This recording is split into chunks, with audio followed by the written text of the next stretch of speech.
César E. Chavez is recognized as the most important Latino leader in the history of the United States during the 20th century. Chavez emerged as a civil rights leader among Latinos during the 1950s, and during the 1960s, he led a movement of thousands of farmworker families and their supporters as they created the nation's first permanent agricultural labor union. As president of the United Farmworkers Union, Chavez steered them to a series of unprecedented victories, including contracts that covered more than 100,000 farmworker jobs, raising wages above the poverty level, establishing hiring unions, and creating grievance procedures. They also funded health care and pension plans, mandated the provision of clean drinking water and restroom facilities in the fields, regulated the use of pesticides in the fields, and established a fund for community service programs.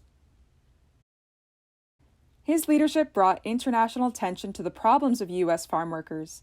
Under his direction and others such as Dolores Huerta and Larry Itliong, the farm worker movement joined forces with other reform movements to achieve successes that greatly improved the lives of farm workers. As a result, Chavez earned a higher degree of national prominence and significance during his lifetime than any other Latino in U.S. history so far.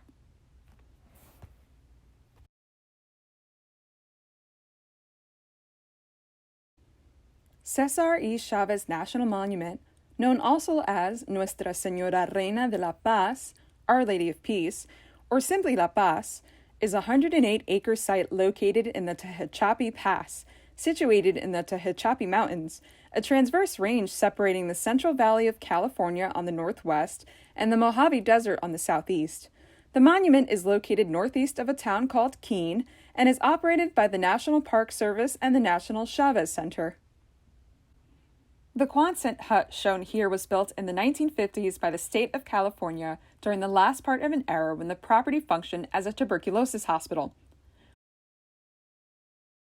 When Chavez relocated his office from Delano, California to La Paz in 1970, many buildings that existed on the site were repurposed. The Quonset hut became the security headquarters for the United Farm Workers. Welcome to the Visitor Center. La Paz was made a national monument in 2012 by President Barack Obama. On September 8, 1965, Filipino-American grape workers, members of the Agricultural Workers Organizing Committee, walked out on strike against Delano area table and wine grape growers, protesting years of poor pay and awful working conditions.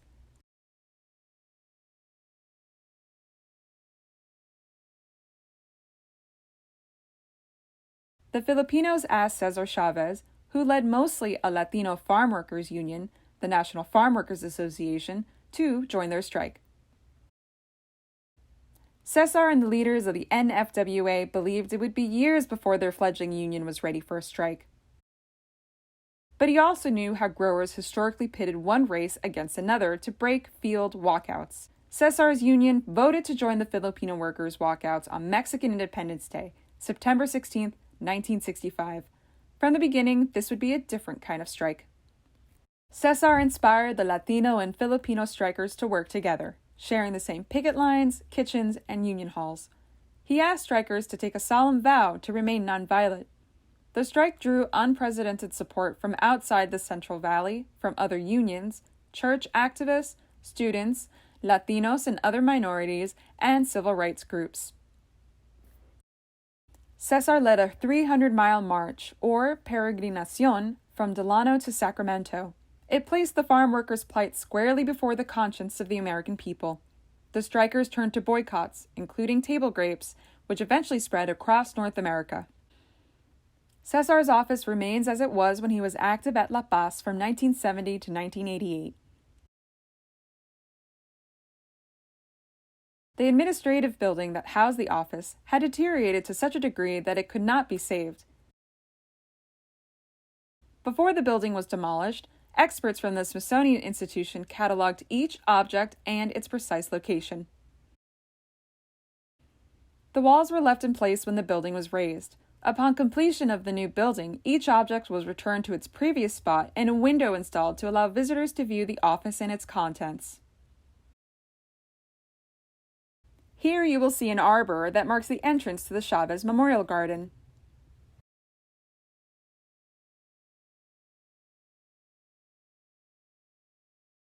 Encompassing more than 1,000 square feet, the Memorial Garden includes the Chavez burial site, several beds of specialized roses, a screen of Italian cypress, and rosemary lining the perimeter of the garden. Upon his death in 1993, Chavez was buried in the rose garden that had been cultivated at this location.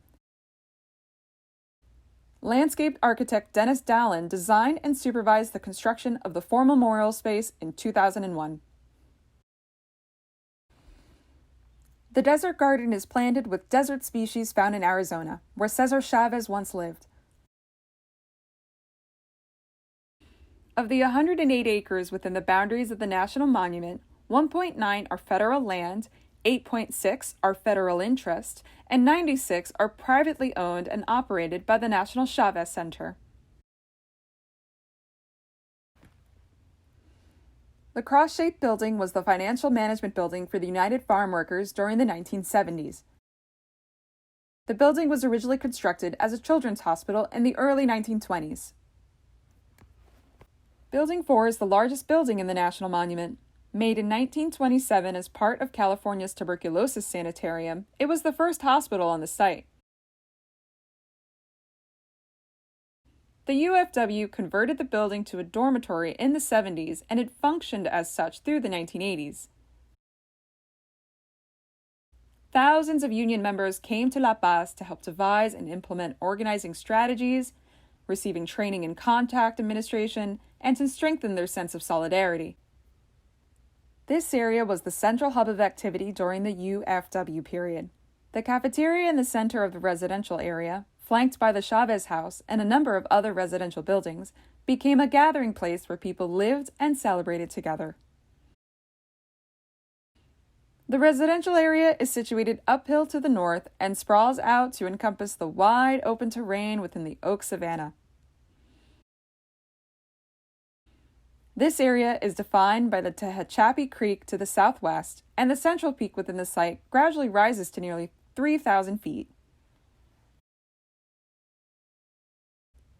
The only building constructed in the early 70s was a small metal structure used as a graphics shop. This building has been added to several times and currently serves as the union's administration building. The landscape of La Paz offered Chavez a personal refuge.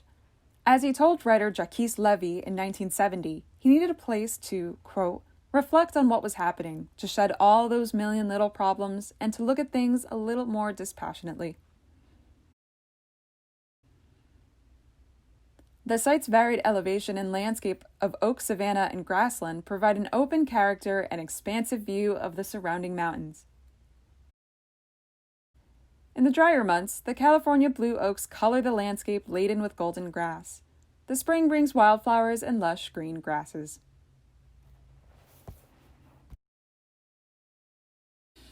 The North Unit, recently renamed the Villa La Paz Conference Center, is located near the northeast corner of the property.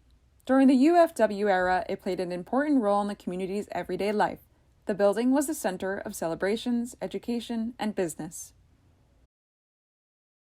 The building fell into disuse during the 1990s. A restoration project completed in 2010 now allows the building to be used as a full-service conference and retreat center. The Villa La Paz area is a key view within the National Monument. The area offers panoramic views of the three peaks and is situated among scattered oak trees on gently sloping terrain. The Peace Rocks were established as a memorial by Chavez to honor the memory of the first three martyrs of the movement. Members of the Chavez family, who still live in La Paz, recall César rising early and climbing the nearby mountainside for a daily ritual of morning meditation around this spot. We hope you have enjoyed this tour. This new national park is a work in progress. More exhibits are under development, and in coming years, much more will come to this important site of American history. The breadth of the Latinx experience is a vital aspect of the U.S.'s rich and diverse past. The places explored here barely begin to hint at the ways this story intersects with other experiences, and we hope you are inspired to learn more.